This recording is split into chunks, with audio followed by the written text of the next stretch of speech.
Alright, what's going on, guys? It is your boy TKD here, back again with another video, a little bit of a different video here. I want to go over a free-to-play game that just came out on PS4. Of course, it's a PlayStation channel, so I figured why not cover a new free-to-play PlayStation game. Those are pretty popular and stuff like that. And we have a game here that has been getting, not the best reception on Twitter, but I figured, hey, I'm not here to judge a game without playing it. So I decided to play for a few hours today, and I have broken down everything you need to know about this game and what I feel about it, and we're going to go over all of that today in this video. So without further ado, here are my thoughts and all the info you need to know about Don't Even Think.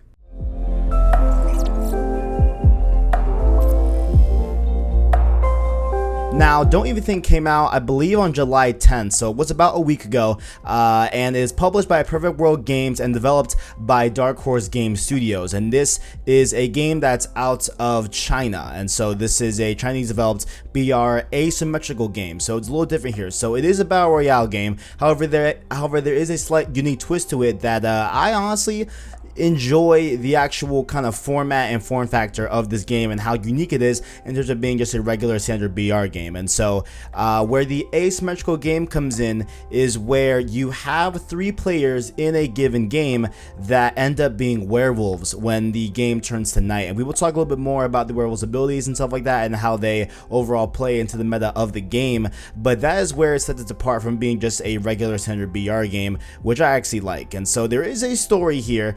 It is a very odd one. I don't even understand really what's going on. And when you first load the game, there is a cutscene, but the cutscene really doesn't tell you anything. Like, I believe it's like a CEO or something like that, and he shoots a woman that's questioning him. It's very odd. But here is what the official description, of the backstory of the game is. So it says, Don't Even Think is a asymmetric player versus player survival game set in 2037 AD during a time of recession and turmoil around the world. With natural disasters adding to humanity's woes, countries are resorting to seeking assistance from a security company called DET-I, which I think is Don't Even Think-I, which is okay, cool name, but that is known to simulate, quote, all kinds of extreme disasters in Prism City. And so what I think, based off of that description, I believe you are an agent of DET, of the Don't Even Think I type of company that countries want, and they simulate natural disasters and stuff like that, which I think is where at night it gets freezing cold. And so I believe that's where that whole thing comes in. But I honestly don't know where the werewolves come in. I believe that same company does tests on biological stuff, and so maybe that's how werewolves came to be in this whole story and stuff like that. But again, does really make a lot of sense, and honestly, the way they are presenting the story and then how the game goes doesn't really seem that much of a big deal to them, at least. And so that was the story. And just quickly iterate here, when you're loading into the game, you will have the choice of either loading in as a human or loading in as a werewolf. It's not random, so you can kind of choose which lobbies you are going to want to be when you go into them. And the regular just human lobbies are pretty easy to get into. They're really fast. However, if you are trying to be a werewolf, it will take a lot of time. So I think I had like a 5-minute game queue to the end, which in the grand scheme of things isn't that big of a deal, but still it is a lot longer of a time waiting as opposed to the human loading queues. So definitely keep that in mind if you're wanting to go to play this game. Make sure to grab a little snack in terms of the loading screen for the for the werewolf lobby, because that's going to take a long time for you to get into. And so what I found usually in my games was that there was about 20 to 30 humans. I'm not sure the exact number. I'm sure there is a approximate number to the max cap of players, but it seemed to me to be around 20 or 30 humans versus 3 werewolves that spawn into the game and stuff like that. And so I'm gonna talk about the human side first, and then we'll go into the werewolves and kind of go into my whole overview of this game. And so first off, when you're playing as a human, it plays a lot like a traditional battle royale game where there's looting and all that stuff, and you drop in from a ship, and not from like a spaceship, but from like a plane. You drop in, parachute, all that good stuff. And the parachuting, to me, and even more with the parachuting, but also with the overall kind of feel of the game, it felt like a very worse PUBG experience in terms of the human side of things, especially the parachuting. Like with the parachuting, kind of where you end up, jumping out of the plane is kind of where you're going to end up. There's not really a lot of leeway in terms of, going in different. You're not as agile in the air as you would want to be in like a Fortnite, for example, you know what I'm saying? Or like an Apex Legends in that type of way. And so it's very much like a PUBG where you are very just limited in your ability to be able to move and relocate once you're in the air, falling down to the ground. So keep that in mind. It's very clunky in that way. And overall, in terms of looting and shooting and everything, it like feels like PUBG, but literally worse. You know what I'm saying? And like, I hate to bash the game, but I just gotta be honest with you all. That's just how it feels about it. Like, the damage was really consistent when I was trying to be in gunfights.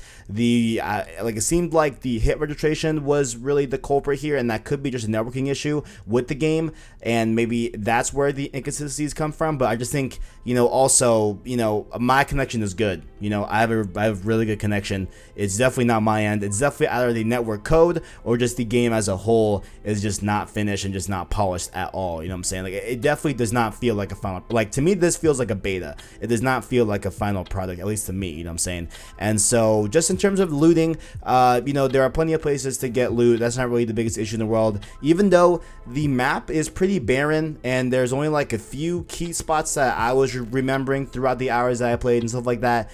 Just overall, the map isn't even that big, but so I guess that kind of leans into why there isn't that many hot points. But there were enough places to get loot where I didn't feel like it was completely barren, even though the map isn't really as interesting to look at or to be in general, And so when you go into loot, there's usually going to be a few different weapons here, and by a few, I literally mean only a few, right? So it's just a rarity. There's green, blue, purple, orange. In that in that range is going to be least to greatest. So obviously a green weapon is less than the blue. Blue is better than green. Purple is better than blue. Orange is better than all of them, etc. You all know how it goes in terms of all BR games. If you guys are used to those BR games, you guys are very much well aware of the weapon rarities. And in terms of different types of weapons, I literally found one AR, which was the AK-47. I found two shotguns in my game time, which were the Winchester and the M1014. And I found one bolt action, which was the Car 98, and my Magnum that every player has, and that is it, I believe. And so those, of course, all come with their different levels of rarity and stuff like that, and they have their ammo. And honestly, I will praise this: the ammo to find for these weapons, pretty easy to find. You will never, at least I didn't find me yearning for ammo and stuff like that. So I was really comfortable with the amount of ammo that I was getting whenever I would go loot and find ammo. But I will say, obviously, the weapons, not the biggest variety in the weapons that you can find and stuff like that. But along with, of course, ammo and weapons, you'll be finding other things like health kits and stuff like that, and armor, which you can apply to your helmet, and I believe just your chest. I believe those were the only two pieces of armor that you can find, and those have rarity as well. I'm pretty sure they were numbered. I'm pretty sure it was like level 2 and level 3 armor. I don't think they were colored. I'm pretty sure they were numbered. And of course, if you guys see it on the gameplay, you could probably see me find looting armor and stuff like that, but I'm pretty sure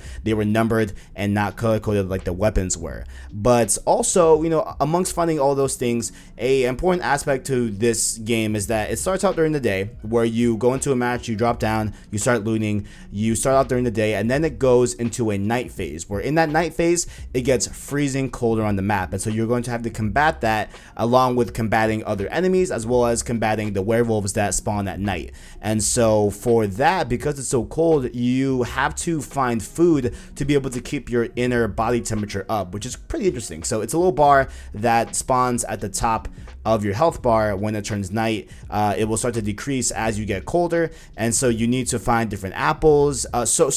Before I go into that, there are 3 different types of food that you can find, as far as I'm aware. There was apple, bread, and meat. And so in that order, it goes the most common to the least common. So apples were pretty easy to find on different trees and stuff like that. And then bread you can find in supply kits and stuff like that. And where you can find different weapons and looting places is where you will find bread. So apples were definitely easier to find than bread, but then the most rare to find were the meat. And of course, as you expect, the meat was definitely a lot more beneficial to your heat as opposed to apples, which you had to eat a lot of apples to be able to maintain your heat. And bread was kind of in the middle. So bread I found to be the best, honestly, for me. You know what I'm saying? So I would say just if you are going to play this game, just stock up on your food. You do not want to use it during the day. Don't even use it. You don't need it. You will mainly need it, towards the nighttime phase where you will need to keep up your body heat. And so if you find meat, definitely keep that meat. Use the meat the last. You know what I'm saying? Like, you find meat, definitely save that. Use your apples first. Use your bread first, and then use your meat as like if you are desperate. If you're desperate to find a way to heat yourself, definitely do that. But also throughout the map, if you don't have any food, there are these different what's the word I'm looking for? Bonfires, excuse me. Bonfires that you can find and you can light, and you can light you and your teammates. If you don't have any food, you can use that way, and that one also ups your health as well. I believe the food also ups your health, but with the fire, I know it did up my health as well as my heat, and was a very, very good way to be able to, okay, we're gonna sit here around the campfire. There isn't, I believe, a limit to, you igniting it and restarting it. It does go out. It is a timed fire, and it will go out eventually, but I don't think there was a limit to, where you lit it too many times and it can't be lit again. It was pretty easy in that form factor where you can go out and loot and then come back to that, reheat yourself, and go out and do all the, do all the good stuff. So it was a pretty good way to just at least alleviate the issue that I will have at the end of the video about the heat. About that whole heating system and the cold at night. I think it's a little bit too much, but we'll go into that later on. And so that, of course, you will have to maintain that. And of course, there are bandages as well that you find in the map. I already said that before. And again, like I said before, when it also turns to night, there's also another meta that you want to do. And so in the bottom right hand corner, you will have these three icons, right? And these are your data points, as what I'm going to call them, or I think the game just calls them data. And so it's data 1, data 2, and data 3. And so these begin to kind of level up and kind of, begin to fill the data as the night mode goes on. And so it'll do it over time. I don't think there's any way that you can speed it up or whatever. I think it's just off the game's just clock, whatever. And so when a data point gets filled, it'll say, yo, it's filled. You can go and, download it or kind of just upload it or whatever it is at one of these stations. And so these stations are little like silver discs on the ground around the map. And when you're able to access one of them and upload the data point, it will begin to like shrink the main map that you have on when you press the touchpad on the PS4 controller. And so that, which I believe truncates and begins to locate the end evacuation point when it gets to morning phase. And so I believe that's the only purpose of those things. I'm pretty sure it's just so that you are aware of where the evacuation point is going to be when it turns morning, and so you can better use and coordinate with your team and be able to kind of go into a area that will be the evacuation point eventually when it gets to morning. I believe that's what those are for, and that's the only case that I saw them where I was using them. So I'm pretty sure that's what it is. And in terms of a werewolf, so when you eventually go and meet a werewolf, you are going to want to get silver bullets. Now, silver bullets are around the map, and they are very rare to find, but you can only load silver bullets into your revolver by double tapping triangle on the PS4 controller. That's how you'll be able to access your revolver. And so those do a lot of damage to the werewolf. Obviously, silver bullets, it plays into the werewolf story and lore and stuff like that, but you cannot load those bullets into regular weapons. And so while regular weapons do damage the werewolf, you're going to get the most bang for your buck using the silver bullets, and then maybe finish them off with a shotgun blast or AR. And honestly, I was unable to take down a werewolf at all in my games because they are extremely OP, which we will go over right now. Let's go into the werewolf section. Like I said before, werewolves in this game are extremely OP. They are really, really strong. They have a lot of abilities. They're really fast, and they are definitely the most fun about this game that I found. And so they're extremely OP, like I said before. And when you first start in the beginning half of the game where it's still day, they are disguised as humans, but you can still pick up different melee weapons around the map. That can be an axe or a bat, and you can begin to kill enemies and begin to eat their flesh and suck up their blood to be able to get access to your abilities as a werewolf when you go into the night phase. And so that's how you will be able to unlock different abilities.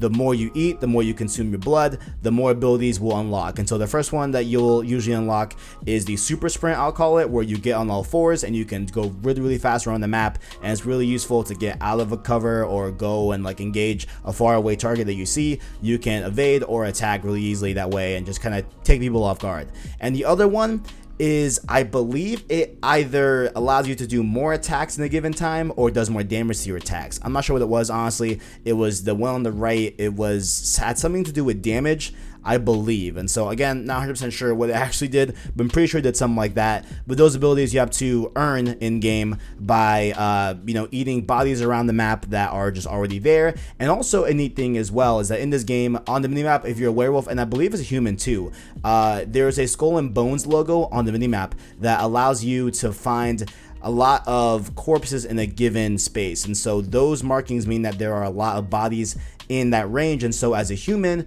might want to stay away from those because there's probably gonna be a werewolf there, or if you're a werewolf you might want to go over there to get your abilities and gain health and stuff like that. Oh, also I didn't mention that the bodies also raise your health as well, so that's a really good thing as well in that point. So I want to use those corpse logos effectively and stuff like that. And so overall, the game itself is pretty unique. Oh, I guess I didn't talk about it. So at the end, when it transitions out of night phase and goes to morning phase, there's the game then reveals the evacuation point where the humans have to go and they have a chance to evacuate. But if you're a werewolf, this phase is pretty difficult because at that point the humans that are alive, they are really well equipped. They have a lot of silver bullets, and also the helicopter that is supposed to evacuate them, it's also shooting at you if you get too close. And so you have to be careful on how you want to attack these humans.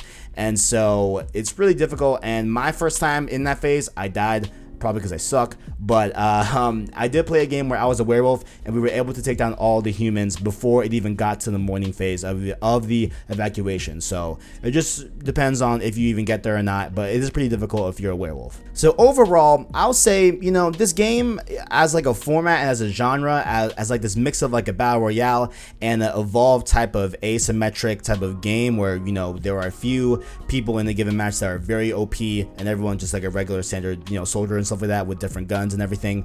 I found it pretty fun, at least for the format of it, you know what I'm saying? But overall, the game performance wise is really horrible. It is very bad. The frame rate is horrible, shooting is bad, looting is bad, the hit detection and damage consistencies are bad, the network is bad, you know what I'm saying? The loading times on the werewolf are bad, and I think it's probably because for like the werewolf is because if you're a human, there's like what 20 or 30 spots full in a given match, but I suppose the werewolf there's only 3. So I think that might be why the werewolf takes longer to load into a match, just because if you have a lot of people trying to be a werewolf and games just fill up, but just it is what it is. But I feel like that could be alleviated in the future maybe, but that did take a long time. And of course, to keep in mind here, this is a free-to-play game, and so there are cosmetic microtransactions in the game, but like I said just now, they are only cosmetics, so that is a good thing as well. There are different skins that you can do on the werewolf and different skins that you can have on your character,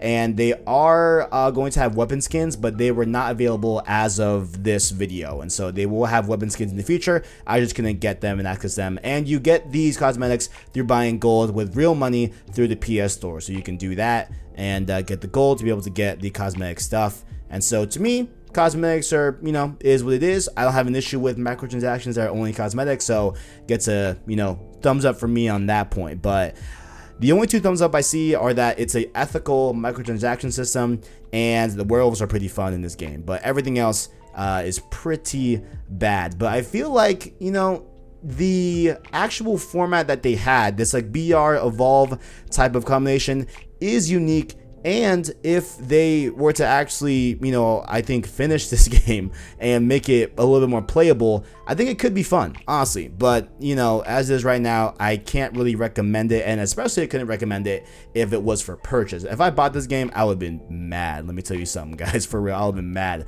But if you are really curious and you're really interested in this game and you've heard about it, I say, hey, It won't kill you to download it for free and try it out. You know, if you want that as your own accord, it's free. Again, you don't have to spend a dime on anything, and there's nothing you have to pay for at all. So if you are curious about it, I say try it out, download it, try it for a night, see what you feel about it. Let me know on Twitter, and also any comments below if you've tried it. Let me know what you think about it. But if anything about this doesn't sound like your jam, I would say just stay away from it and don't even come close to it, or don't even think about it. God, I hate myself. And ladies and gentlemen, that was my thoughts on the new free-to-play asymmetric battle royale game on the PlayStation Store called Don't Even Think. If you enjoyed, make sure to leave a like on the videos, or stay subscribed to PlayStation Store to keep up with the latest and greatest in PlayStation. Down below, you can find our different links in our Discord. Down in the description where you find our Discord, as well as our Twitter and our Anchor link as well, where you can find our different links to our different podcast services that we are on. That way you can listen to our Cross Circle podcast and our weekly Last of Us series, Road to Part 2. You can listen to all those on the podcast format at your content on any platform that you are pretty popular with. So Apple Music, Spotify, Google Play Podcasts, wherever you listen to, we are available on the PlayStation Source podcast feed. So thank you for watching the video. If you guys liked it, leave a like on it, all that good stuff. Subscribe for more PlayStation stuff like this. Thank you for watching, and as always, greatness awaits.